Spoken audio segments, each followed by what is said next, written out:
¿Vivís un caos familiar? ¿En tus finanzas o con tu pareja? ¿Te discriminan? ¿Nadie te entiende? ¿Tenés alguna denuncia o problema al que nadie da respuesta? Queremos ayudarte en nuestro segmento Debates y Soluciones. Ovidio Reyes sea un poco más serio y vele por la credibilidad del Banco Central de Nicaragua, que ya está en entredicho. Con ese mensaje dio por iniciada su explicación al hecho de que el Estado y el Banco Central retrocediera en cuanto a la reforma a las normas financieras que obligaba por orden del presidente de la institución financiera elevar el tipo de cambio al existente por la compra de dólares, misma que incrementaría la segunda quincena de cada mes. El Banco Central trata de reducir pérdidas cambiarias. Sin embargo, para hacer eso, está modificando el 1% hacia arriba, aunque no dice cuánto. Solo dice que lo va a fijar en forma discrecional, pero nunca lo va a fijar hacia abajo. Lo va a fijar hacia arriba debido a una sencilla razón. El Banco Central está vendiendo millonarias cantidades de dólares a los bancos para poder atender la fuga de los depósitos. Por consiguiente, si se hubiera aprobado esta situación, el Banco Central estaría devaluando al Córdoba en el mercado financiero, o sea, en las ventanillas de los bancos comerciales. ¿Qué significa eso para la población nicaragüense? Más inflación, más deterioro de los ingresos. La acción monetaria que se pretendía ejecutar hubiese desencadenado un serio problema en la nación, de no ser por la presión de la ciudadanía. Iba a promover la proliferación de tipos de cambio múltiples en este país. Un tipo de cambio en el mercado oficial, otro tipo de cambio en el mercado financiero y otro tipo de cambio en el mercado negro. Un desorden que podría haber impulsado al Fondo Monetario Internacional con la ejecución de esta medida y en forma progresiva de que Nicaragua estaba practicando tipos de cambio múltiples, y esto afectaría negativamente a la ya anémica inversión extranjera directa. Para Néstor Avendaño, economista, hay una deficiencia en el Banco Central enfocada a cómo tratar la política monetaria y cambiaria. En un país decente, todos los miembros de este Consejo Directivo ya estarían fuera del Banco Central. Y irresponsabilidad en sus cargos, y abusos en sus cargos. Y además yo diría una cosa, conociendo yo al presidente del país, el presidente Ortega, yo le propondría, ponga orden dentro del Banco Central. Y usted, señor presidente de la República, usted sabe cómo se pone el orden.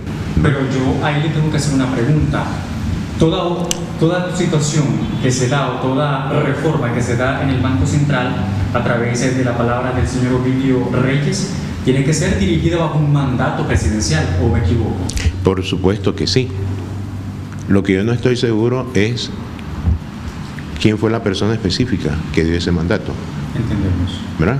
Si yo supiera, lo diría, pues, pero aquí el poder está dividido.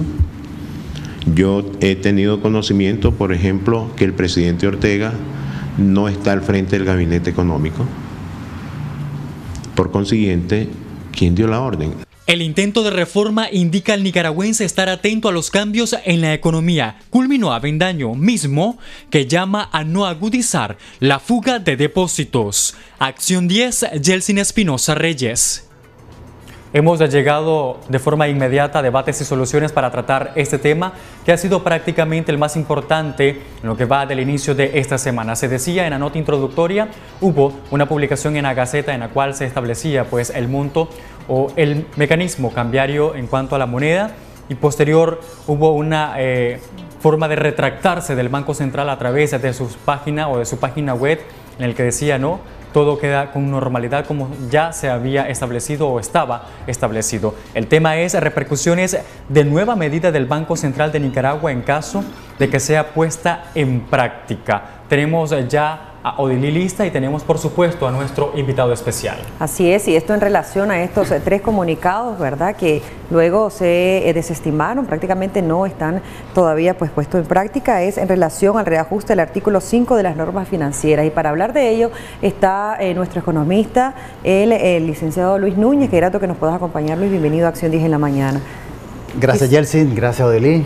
Sí, quizás nos hablas un poquito. En 3 ocasiones se dio estos comunicados, pero al final no se quedó en nada. Continuamos, ¿verdad?, con lo estipulado en ese artículo 5 de que normalmente venía funcionando. Sí, lo que dice el doctor Néstor Avendaño es la clave de esto. Es decir, hay que ser serio. En esto, el problema que lo que está reflejando es falta de seriedad y falta de manejo de la información. Comencemos primero la devaluación. El Córdoba se evalúa a diario. Aquí el Banco Central, cada fin de mes, ahorita ya creo que ya sacó, hace como la semana pasada o esta semana, ya sacó el comunicado como va a estar el Córdoba el próximo mes. De eso estamos claros. Esta es una medida que está aplicada desde 1993 que la estableció Antonio Lacayo. Luego vino Arnoldo Alemán en el gobierno en el 97, del 12 la pasó al 6, en el 2004 don Enrique la bajó todavía más, del 6 al 5%. Sí. Y ahí estamos, desde el 2004. Sí. Es decir, esto no es nada nuevo. El Banco Central saca una normativa donde dice que se mantiene el 5%. Volvemos a lo mismo, hay que leer el contrato. Hay que leer el contrato, hay que ver qué es lo que dice la circular. Dice, sí, pero hace una reforma al artículo 5 de la norma financiera. La norma financiera es lo que regula todo el quehacer financiero del Banco Central y establece una serie de normativas, ¿verdad? Y entonces esta fue aprobada en el 2007, la última del Banco Central, y donde dice que el tipo de cambio que es de los dólares que el Banco Central le va a vender a los bancos en general y a todo el sistema financiero en general es una comisión del 1%. Bien, ahora dice, esto ya no va a ser así. Ahora va a ser, esa fue la primera, ¿verdad? Sí. Ahora va a ser, dice, la normativa ahora dice, va a ser el presidente del Banco Central va a establecer esa comisión y lo deja a discreción del presidente del Banco Central. Sí. Que está bien, está correcto, está legal, porque la ley orgánica del Banco Central dice en su artículo 27, en el inciso 9, dice, son atribuciones del presidente del Banco Central, esta, y establecer la comisión por la venta de euros, de dólares y esto, etcétera, etcétera. Y no dice 1%. Entonces, recordemos, la norma fue aprobada en el 2007, número 1. Sí. La ley fue aprobada en el 2010, a quien hay que reclamarle en todo caso a los diputados, incluyendo los de la oposición que ahora que están criticando y todo eso, que fueron los que aprobaron esa, porque alguien decía, es que se le está dando más atribuciones al presidente. No, se le está dando más Ellos atribuciones. debieron haber estudiado en su momento para aprobar esto. No se le está dando más atribuciones al presidente del Banco Central en ningún momento. Esas atribuciones ya estaban desde el 2010. Ya se las habían dado. Que son demasiadas, ya esa es otra discusión. Pues ahí esa cosa ya se hizo, la ley ahí está. Sí. Y es clara. Pero donde viene el problema, que vamos a la otra parte, es que el Banco Central, ante la reacción lógica de la gente, porque se comienza a especular que va a haber devaluación, que el Banco Central quiere cobrar un montón de plata por el dinero, creo que leí como que iban a salir a la calle a vender dólares, y pues, en sentido figurado, y un montón de cosas. Entonces, toda esa especulación es generada también por el mal manejo de la información. El gobierno no sale a aclarar realmente, espérese tiempo, pues esta cosa es así.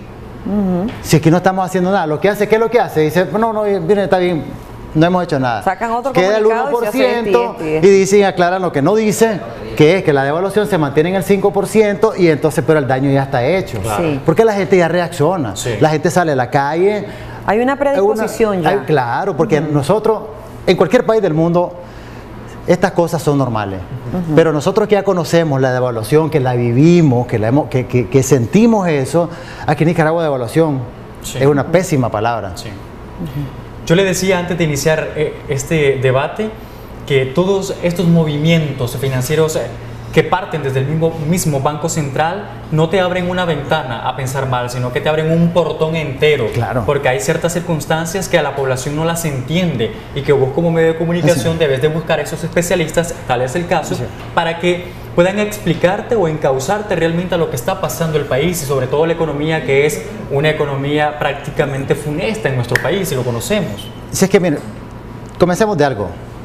La mayoría de la gente que tiene su dinero en el sistema financiero no son financieros, no son economistas, no son administradores, no son abogados.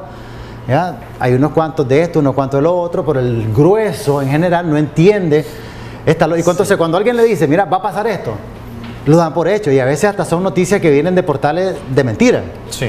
Y lo dan por hecho porque realmente no saben, no manejan, no dominan.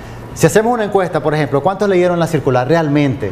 La primera circular del Banco Central, yo estoy seguro que 2, 3, 4, 5, Muy tal pocos. vez poquísimos los que leen eso. Y es una recomendación, cuando se habla de política, de cambio en las políticas, hay que leerlo.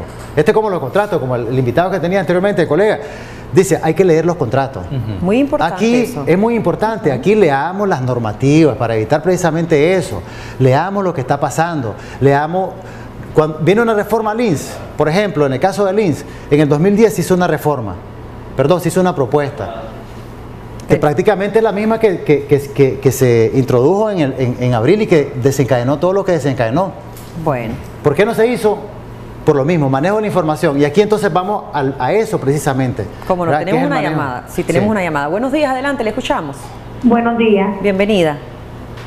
Quería preguntar básicamente qué es lo que irá a pasar si al final se da el cambio de devaluación de la moneda. Okay, muchas gracias. Muchísimas gracias. Y eso Una es la incertidumbre inquietud que de ya la abordamos. población. Claro, por eso mismo. Ese es un tema. Y que también, ¿por qué se hace incertidumbre? Porque se publica en el diario oficial, como es la Gaceta, entonces se da por hecho. Así es. Pero ¿qué se ha dicho al final? Y van revirtiendo y revirtiendo la situación financiera, y es una situación difícil. Claro, es decir, pero antes de pasar eso, es el manejo de la información. ¿Qué hemos visto nosotros en las redes? ¿Qué hemos visto nosotros en los medios de comunicación sobre este tema? Aquí el gobierno debe estar en todos los medios de comunicación, no solamente en los medios de comunicación del gobierno, porque eso tiene su público que están claros, les explicaron cómo es la medida, pero aquí tiene que ser masivo. Sí. Explicar que realmente esto no es nada. Por ejemplo, la devaluación, yo me acuerdo, pues en el 97, 98 se dio una discusión de que los exportadores decían una propuesta, porque ¿por qué no devaluamos la moneda? Porque estaba demasiado fuerte. En ese entonces, ¿cómo estaba? Como por el 8 o 10 por 1 el dólar. Pues entonces decían, una moneda demasiado dura. ¿Ya? Y decían, devaluemos la moneda, decían los exportadores, porque obviamente, pues decían, les favorecía, pero no hubo trauma, no hubo problema. Se discutió y se dijo, no, tranquilo. ¿Fue cuando eran los millones? No, ya con la moneda, ya estamos hablando de al final, en la época del doctor Arnoldo Alemán, ¿verdad? Que se dio eso, pero fue una discusión, porque son discusiones técnicas. Ya, aquí todo hay medidas de política económica que son válidas, analizarlas, por muy descabelladas que parezcan, pero hay que analizarlas. Pues. Entonces, ¿qué es lo que pasa ahorita? Se está especulando. Y todavía la información no está llegando correctamente a la gente. Por ejemplo, ¿qué pasa con una devaluación? Aquí sí ya es diferentísimo. Si nosotros hubiéramos tocado este tema el año pasado, pues las explicaciones serían distintas. Pero ahora estamos en situación muy diferente. Según los economistas, yo por lo menos no, ya ese criterio de cada quien, cómo lee, cómo analiza los números. A partir de este mes o el próximo comenzamos ya una recesión. Las empresas, la pequeña y mediana empresa realmente están en recesión porque dicen que ya el 80% casi está cerrado.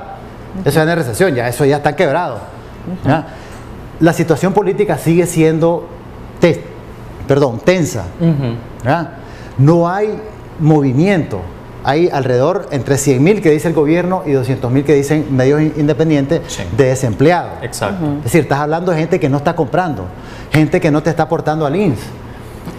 No sé si vamos armando el escenario, cómo está. ¿Ya? No hay mucho movimiento en la economía. Eso te afecta incluso las recaudaciones.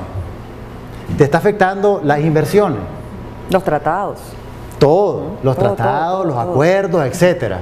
Entonces, ese panorama económico con una devaluación